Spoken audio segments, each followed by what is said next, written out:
یہی صورت بن گئی ہے نا ہمارے سامنے، پوری دنیا کا نقشہ سامنے ہے. سارے مسلمان ایک صف میں کھڑے ہو کے ٹرمپ کے آگے اس لیے کھڑے ہو گئے کہ بھئی یہ موت سے کسی طرح بچا لو گے. بڑی حکمت آج ہماری کیا ہے جی؟ بچا لیا، ملک بچا لیا، موت سے بچ گئے، یہ ہو گیا وہ ہو گیا. یہ ہے اصل میں یہ بیماری. اس سے کتاب چھوڑنے کے نتیجے میں یہ بیماری پیدا ہو جائے گی. یہ اصولی باتیں ساری آ گئی. اب آ گیا آخری جو ہم نے پڑھنا ہے، اس کا پہلے رکوع کے ساتھ تعلق کیا ہے. نبی صلی اللہ علیہ وسلم یہ کام مکے میں بھی کر رہے تھے، نبی صلی اللہ علیہ وسلم یہ کام مدینے میں بھی کر رہے تھے. ایک چھوٹی سی آبادی ہے، بستی ہے، اس کے اندر کام کر رہے ہیں، لیکن کام پھیل گیا ہے. جب کام پھیل گیا ہے تو اب سب لوگوں تک یہ یتلو علیہم آیاتہ ویزکیہم ویعلمہم الکتاب والحکمہ کا کام کیسے کیا جائے گا؟ اس کے لیے اللہ نے ایک ترتیب دی ہے. اس ترتیب کا نام جمعہ ہے، صلاۃ الجمعہ ہے.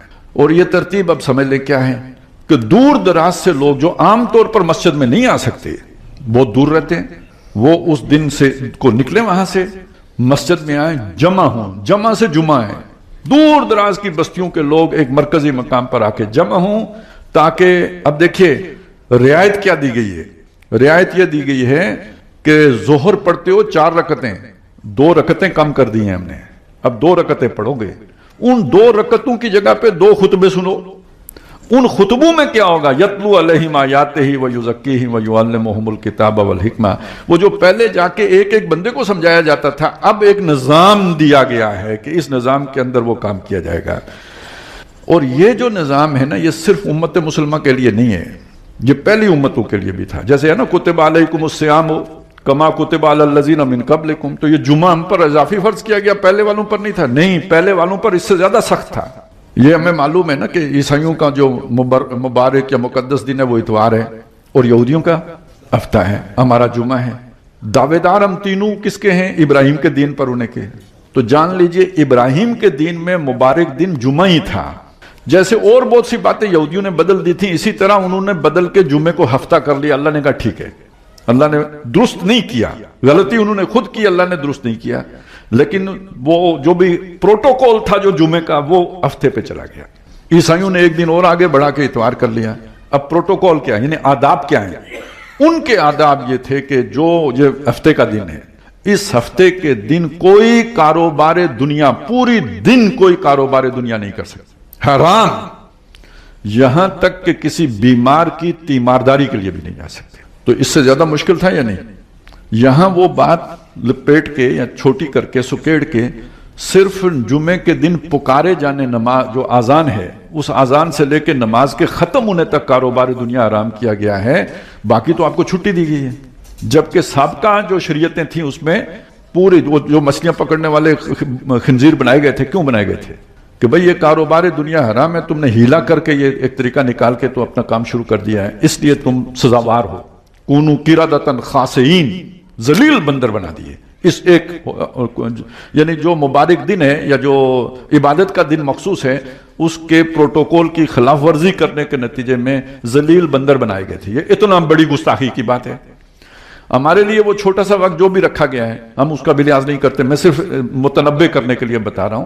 اگر ہم ایک چیز سمجھ رہے ہیں تو کم از کم یہ کہ اپنی اصلاح کرنے کی بھی سوچنی چاہیے کہ ہم اس کی پرواہ نہیں کرتے.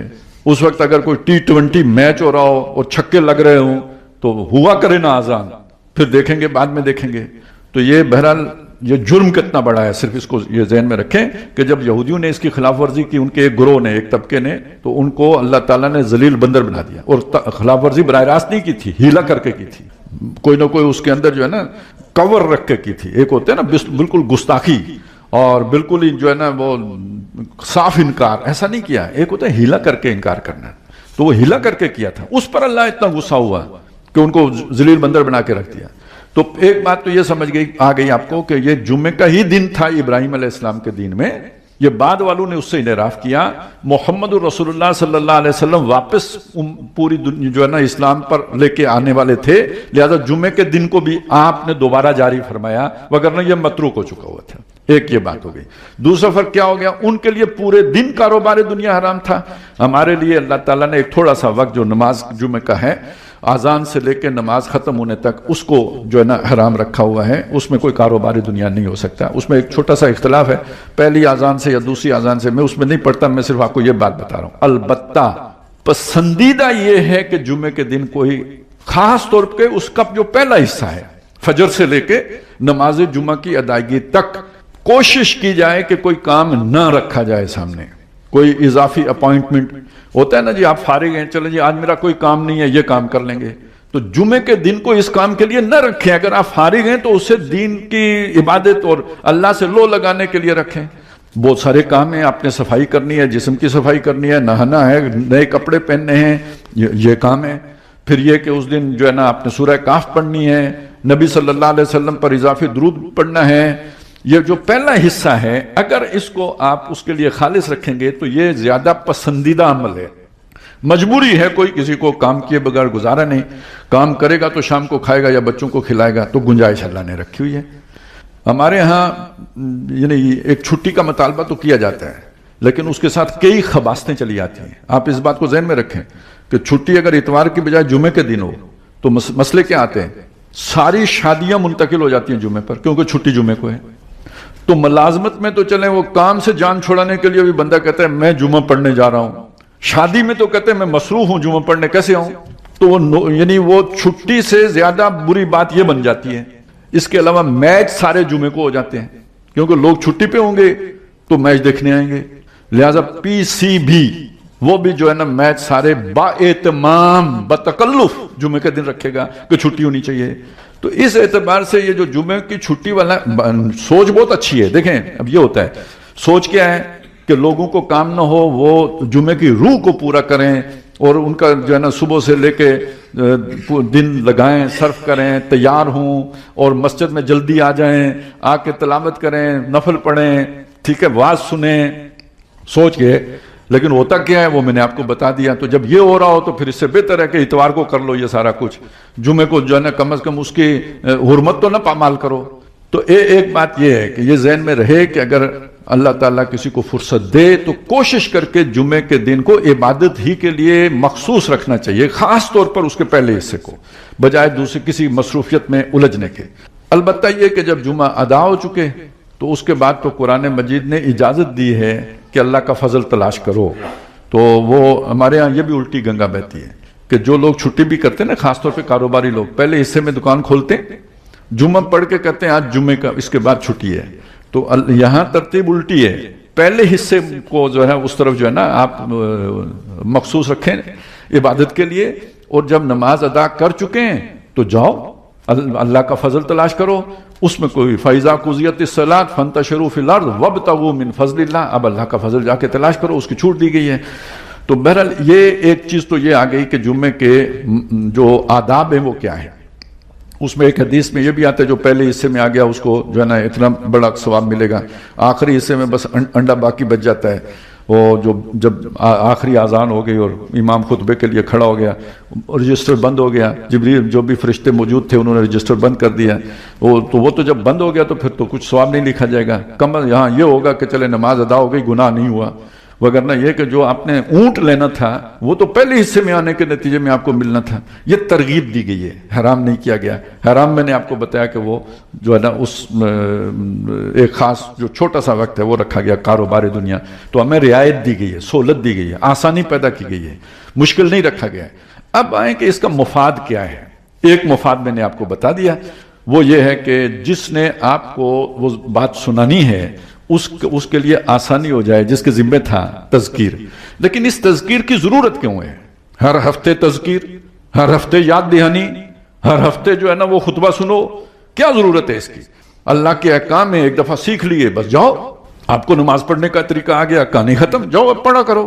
آپ نے سیکھ لیے، آپ نے روزہ رکھنے کے احکام سیکھ لیے، جاؤ اب کیا کرو. یہ ہر جمعہ اس کے لیے جو ہے نا جانے کی کیا ضرورت پیش آ گئی؟ یہ بات سمجھ لیں کہ دین جو ہے نا، جب ہم دین کی بات کریں گے اسی لیے یتلو علیہم آیاتہ ہی ہے ویزکیہم بھی ہے. تو وہ جو احکام کی تعلیم ہے وہ تو ایک دفعہ سیکھ کے بندہ سیکھ لیتا ہے. آپ نے سورہ فاتحہ یاد کر لی، یاد ہو گئی. آپ نے جان لیا کہ جی فجر کی 2 سنتیں ہیں، 2 فرض ہیں، آپ کو پتہ لگ گیا. پہلی رکعت میں یہ اس طرح پڑھتے ہیں، دوسری رکعت میں اس طرح، سب پتہ لگ گیا. ٹھیک ہے، وہ ایک دفعہ سیکھے. لیکن جو جذبہ عمل ہے، موٹیویشن ہے، وہ جو قوت ارادی ہے کہ میں یہ کام کروں، وہ کیسے ملے گا؟ نوکری تو آپ کریں گے کیونکہ بھوک روز لگتی ہے، ادھر کھا کے فارغ ہوں گے، تھوڑی دیر کے بعد پیٹ کہے گا حل من مزید، تو وہ تو بیٹھنے نہیں دے گا. ادھر بچے ہیں، بیوی ہے، لوگ ہیں، ہر طرف سے دباؤ ہے، کچھ کرو، کرنا پڑے گا، کرے کیے بغیر گزارا نہیں، کرنا چاہیں نہ کرنا چاہیں یہ تو کیا ہی جاتا ہے۔ اس کے لیے کسی جمعے کی ضرورت نہیں، کسی نبی کی ضرورت نہیں، کسی پیغمبر کی ضرورت نہیں، کسی مبلغ مسلح کی ضرورت نہیں، سب کریں گے۔ بلکہ وہ تو اب زمانہ تھوڑا بدل گیا، اب کہتے ہیں پہلے پاؤں پہ کھڑا ہو لے تو اس کے بعد شادی کرائیں گے۔ پہلے کوئی اگر کہے نا یہ بچہ ذرا ذمہ دار نہیں ہے، کہتے شادی کرا دو، خود ذمہ بوجھ پڑے گا تو ٹھیک ہو جائے گا۔ پرانی حکمتیں یہ تھیں، جب وزن آئے گا بوجھ پڑے گا تو ٹھیک ہو جائے گا۔ تو اس کا مطلب یہ ہے کہ یہ والے تو اللہ تعالیٰ نے اندر ایسی موٹیویشن رکھ دی ہے کہ بندہ کام کرتا ہے، ٹھیک ہو جاتا ہے، لیکن نماز کی طرف نہیں آنے کے لیے تیار ہوتا، روزے کی طرف آنے، اس کے لیے کوئی زیادہ بڑا جذبہ چاہیے ہوتا ہے۔ وہ ایک جگہ پہ ایک پیر صاحب جو ہے نا ایک دفعہ بات کر رہے تھے، وہ کہتے ہیں یار میرے پاس لوگ آتے ہیں، آ کے کہتے ہیں استاد جی دعا کریں میں نماز پڑھوں، استاد جی دعا کریں میں حج پہ جاؤں۔ کسی نے آج تک مجھے یہ نہیں کہا کہ دعا کریں میں دکان کھولوں، کہ دکان خود کھول لیتے ہیں۔ یہ سمجھ لیں کہ ہمارے اندر اپنی دنیا کی ضرورتیں پوری کرنے کا مادہ اندر موجود ہے، اس کے لیے باہر سے کسی کو سمجھانے کی ضرورت نہیں ہے، از خود ہے۔ لیکن جو دین کے کام ہیں اس کی طرف آنے کے لیے جو جذبہ محرکہ، وہ تحریک کے جو عمل پر آمادہ کرے، وہ اندر موجود نہیں ہے۔ اور اس تحریک کا دوسرا نام ایمان ہے، یقین ہے اللہ پر، آخرت پر۔ اس یقین کے بغیر وہ تحریک نہیں پیدا ہوتی۔ نماز پڑھنے کا دنیا کا فائدہ تو نہیں ہے نا، وہ آخرت کی جواب دہی ہے جو آپ کو آمادہ کرے گی۔ روزہ رکھنے پر آخرت کی جواب دہی آمادہ کرے گی۔ اب یہ سچ اور جھوٹ کا فرق ہے۔ سچ بولنے سے دنیا کا نقصان ہوتا ہے، جھوٹ بولنے سے فائدہ ہوتا ہے۔ آپ جھوٹ بول کے زیادہ نفع کما سکتے ہیں، سچ بول کے آپ کا نقصان ہو جائے گا۔ دیانت امانت سے نقصان ہوتا ہے، خیانت سے لوگ جو ہے نا ارب پتی بن جاتے ہیں۔ دیکھ لیں آپ، آگے پیچھے دیکھ لیں۔ تو یہ نقصان کیسے دنیا کا کوئی گوارا کرے؟ جب تک کہ آخرت کا یقین نہ ہو یہ نقصان آدمی نہیں کر سکتا۔ اب ایک مسئلہ یہ ذہن میں رکھیں، اور دوسرا مسئلہ یہ ذہن میں رکھیں، دنیا نقد ہے، آخرت ادھار ہے۔ کیا مطلب؟ آپ نے جو دنیا کے لیے محنت کی نا، وہ شام کو آپ کے ہاتھ میں ہے۔ آپ نے محنت کی، حلوہ پکایا، میٹھا کھایا۔ آپ نے جو اللہ کے لیے محنت کی اس کا کوئی نتیجہ ہی نہیں نکلا۔ آپ نے نمازیں پڑھی، آپ نے روزے رکھے، آپ نے ذکر کیا، آپ نے پتہ نہیں کیا کیا محنتیں کی، مشقتیں کی، کوئی پتہ ہی نہیں کدھر گئی۔ اور انسان کی یہ سوچ ہوتی ہے کہ جس سے اسے فائدہ ملے وہ کرتا ہے، نتیجہ نکلتا ہے نا، وہ کام کرتا ہے آدمی۔ آپ نے یہ کام شروع کیا، اتنا فائدہ ہو گیا، اور کرنے کا جذبہ پیدا ہوتا ہے۔ ایک کام شروع کیا، اس کا کوئی نتیجہ ہی آپ کے سامنے نہیں آیا تو جذبہ ماند پڑ جاتا ہے۔ اسی کو دوسرے اعتبار سے میں آپ کے سامنے رکھوں کہ دنیا کے اندر اللہ نے کشش بھی رکھی ہے، یہ اپنی طرف کھینچتی ہے، خود سے کھینچتی ہے۔ آخرت وہ اب ٹھیک ہے، اللہ نے وعدہ کیا جنت ہوگی، اس میں یہ ہوگا، سب کچھ ہوگا، لیکن کس نے دیکھا؟ اور انسانی رویہ کیا ہوتا ہے؟ نو نقد تیرا ادھار۔ کیا مطلب؟ اگر نقدی 9 مل رہے ہوں نا، ادھار 13 مل رہے ہوں تو 9 لے لو، 13 چھوڑ دو۔ یہ انسانی سوچ ہے، اس کی سمجھ ہے۔ تو اگر اس کو بار بار نہیں سمجھایا جائے گا کہ آخرت اہم ہے، آخرت اہم ہے، آخرت اہم ہے، روز لیکچر نہیں دیا جائے گا تو دنیا اسے اپنی طرف کھینچ لے گی۔ اس کے لیے تذکیر ضروری ہے، یاد دہانی۔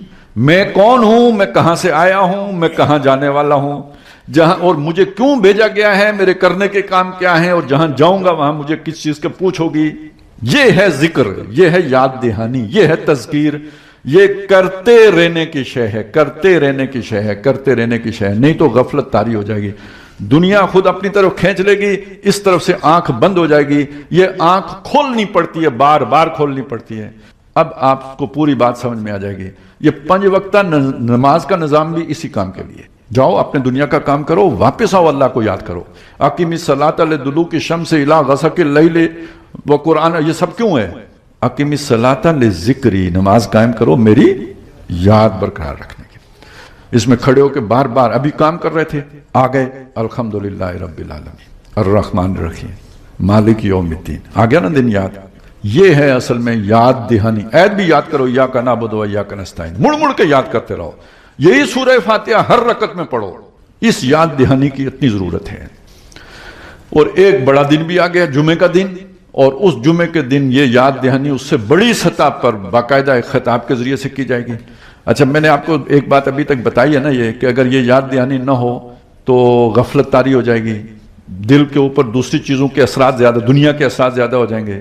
اس کا نام ہے منافقت، نفاق کا پیدا ہو جانا۔ اگلی صورت ہے ہی سورہ منافقون، اور حدیث میں بھی ہے جس نے 3 جمعے نہیں پڑھے نا اس کے اوپر نفاق کا اثر آ جائے گا. یہ نہیں کہ منافق ہو جائے گا، لیکن نفاق کا اثر اس کے اوپر آ جائے گا. وہ تذکیر نہیں ہوگی تو دل کے غافل ہونے کا امکان پیدا ہو جائے گا. یہ ہے جسے سمجھنے کی ضرورت. جمعے کا اصل مقصد یہ ہے، اور اس کا تعلق ہے قرآن مجید کے ساتھ. ہمارے ہاں اب کیا ہو گیا ہے، وہ ایک علیحدہ کہانی ہے. وہ رہ گئی رسم اذان روح بلالی نہیں رہی، فلسفہ رہ گیا تلقین غزالی نہ رہی، وہ ایک علیحدہ بات ہے، لیکن اس کی اصل سپرٹ یہ ہے. اچھا، اب اسی میں ایک بات اور بھی سمجھ لیں، پھر ہم ترجمہ کر لیں گے. آج کل آپ نے ایک بات سنی ہوگی کہ ہمارے حکمرانوں کو، ویسے تو کہتے یہ ہیں کہ ریاست کا کوئی مذہب نہیں ہوتا. بڑے بڑے دانشوروں سے آپ نے سنا ہوگا ریاست کا کوئی مذہب نہیں ہوتا. جی ریاست کا مذہب سے کیا لینا دینا. بدنصیبی ہے جو لوگ ایک طرف یہ بات کر رہے ہوتے ہیں، وہی یہ بھی ہمیں کہتے ہیں کہ جمعے کا اہتمام تو ریاست کی ذمہ داری ہے، اور خطیب جو ہے نا وہ تو ریاست مقرر کرے گی، اور خطبہ تو وہ ہوگا جو حکمران بتائیں گے. سنا، یہ دونوں باتیں ایک ہی جیسے لوگوں سے آپ سنتے ہیں. تو اس بات کو سمجھ لیجئے، جو ریاست نبی اکرم صلی اللہ علیہ وسلم نے قائم کی تھی، جسے صحابہ کرام نے برقرار رکھا، خلفائے راشدین کے دور میں برقرار رہی، اس کا تو نظام یہی ہے. اس میں خطبہ جمعہ کون ارشاد فرمائے گا؟ نبی صلی اللہ علیہ وسلم. اور خلیفہ یا جو بھی جہاں مسجد ہوگی، خلیفہ کا جو نائب ہوگا، خلیفہ نے جسے مقرر کیا ہوگا، وہ یہ کام کرے گا. اور اب اس کے دو کام ہو جائیں گے، ایک تذکیر، اور دوسرا اس زمانے میں میڈیا تو نہیں تھا نا. میڈیا کو پانچواں ستون کہا جاتا ہے ریاست کا. کیوں؟ یہ کمیونیکیشن میڈیا ہے نا، اس حکمرانوں کی بات کو عوام تک یہ پہنچائے گی. اس زمانے میں یہ اس کے فورم مسجد تھی. کوئی ریاست کی پالیسی ہے، کوئی جو ہے نا وہ بات سمجھانی ہے، کہاں سمجھائیں گے، کب سمجھائیں گے، کیسے سمجھائیں گے؟ جمعے کو لوگ آئیں گے، بیٹھیں گے، اور خطیب جو ہے نا یا گورنر جو ہے یا جو بھی تحصیلدار ہیں وہ اپنی بات کرے گا. وہ سرکاری بات ہوگی، جو حکومت کی جو پالیسی ہے وہ لوگوں کے سامنے آ جائے گی. اسی طرح لوگوں کو کوئی اعتراض ہے، کوئی بات کرنی ہے، جیسے نہیں کچہری لگتی پبلک، وہ جو کچہریاں لگاتے، تو یہ جمعے کا موقع اور گورنر بیٹھا ہوگا مسجد میں، جس نے شکایت لگانی ہے آ کے لگائے، اویلیبل ہے، دستیاب ہے. تو وہ اس کے ساتھ یہ نظام بالکل یہی تھا.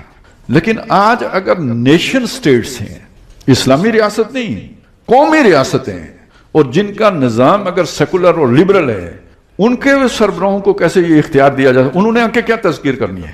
یخرجونہم من النور الی الظلمات. بھئی اس تذکیر کا مقصد کیا ہے؟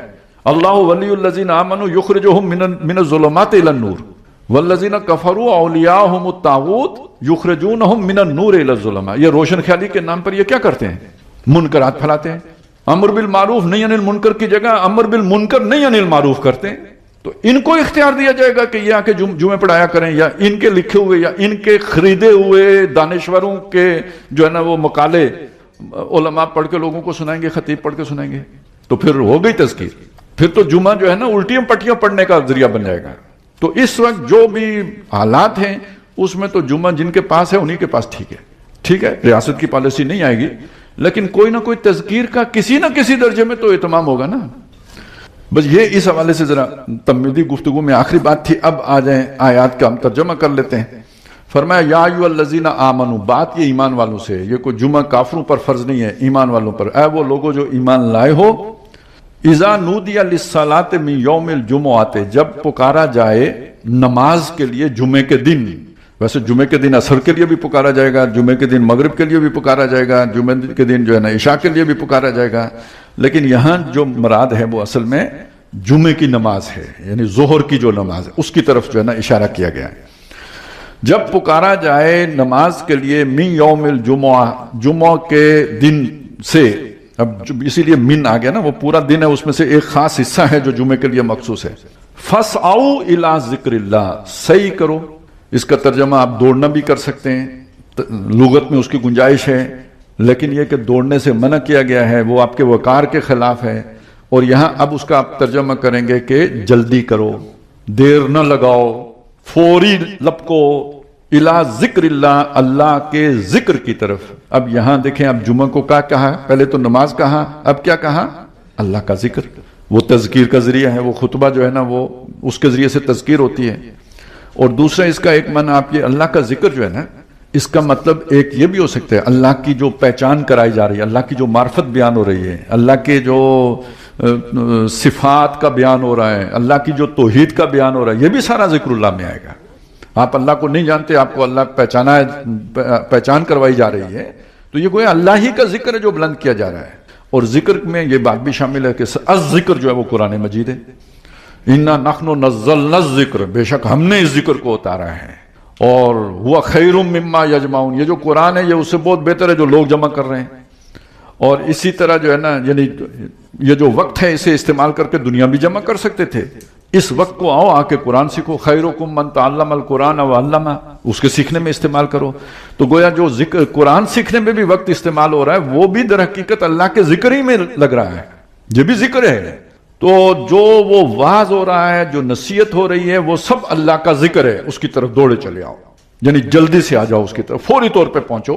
اس زمانے میں یہ گھڑیوں کا تو سسٹم تھا نہیں نا کہ 1:15 اور 36 سیکنڈ پہ نماز کھڑی ہوگی، یہ نظام تو نہیں تھا. بس وہ آپ کو ایک اندازہ ہوتا تھا، اور سب سے بڑا اندازہ اذان کی آواز ہے. وہ جب آواز گونجی تو اب اپنے کام کاج چھوڑو اور فوراً پہنچو مسجد کی طرف. یہ فوراً کی ایک وضاحت ہے بڑی اچھی ہے کہ ازواج مطہرات نے یہ اپنا تبصرہ بیان کیا ہے کہ نبی صلی اللہ علیہ وسلم ہمارے ساتھ تشریف فرما ہوتے، گھر کی باتیں جیسے ہوتی ہیں اس طرح ہو رہتی، کھیل کی بات، ہر طرح کی شغل کی بات.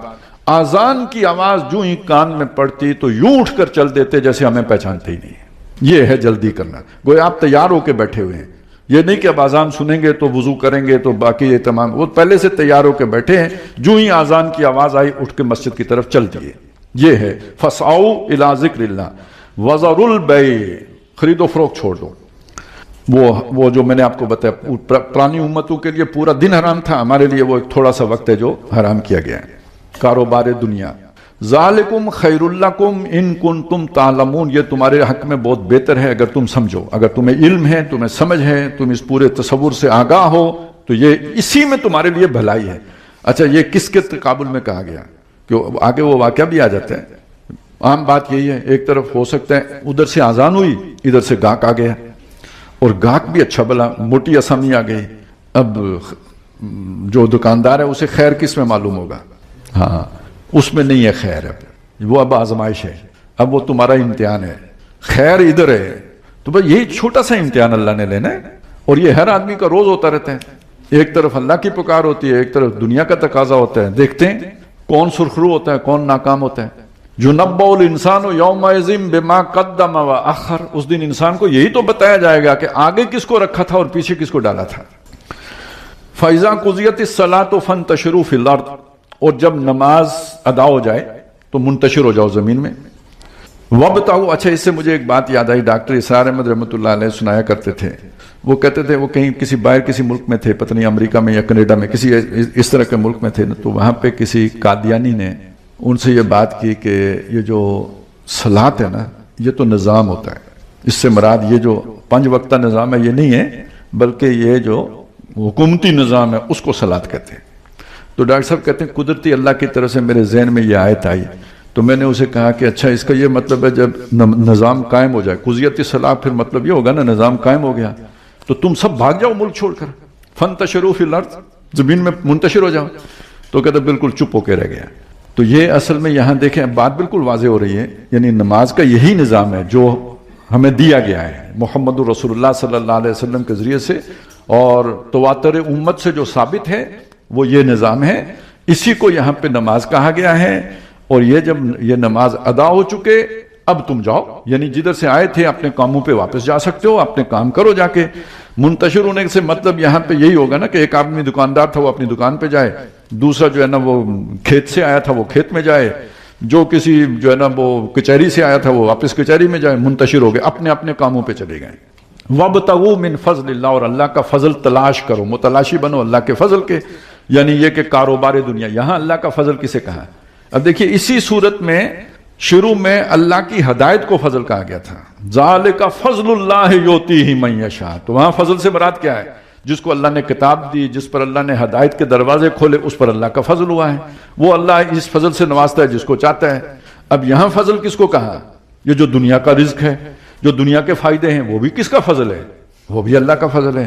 لیکن ان کا تقابل کیا ہے؟ جب دونوں آمنے سامنے آ جائیں تو وہ خیرون، وہ جو فضل ہے وہ بہت بہتر ہے اس فضل سے جو اللہ نے دنیا میں دے رکھا ہے. برا یہ بھی نہیں ہے، لیکن جب تقابل کیا جائے گا تو اس سے وہ بہتر ہوگا. کیوں؟ صاف بات ہے یہ فنا ہونا ہے، جس کو بقا تو نہیں ہے، وہ ساتھ جانا ہے، وہ آخرت میں بھی کام آنا ہے، یہ یہیں پہ رہ جانا ہے. والباقیات الصالحات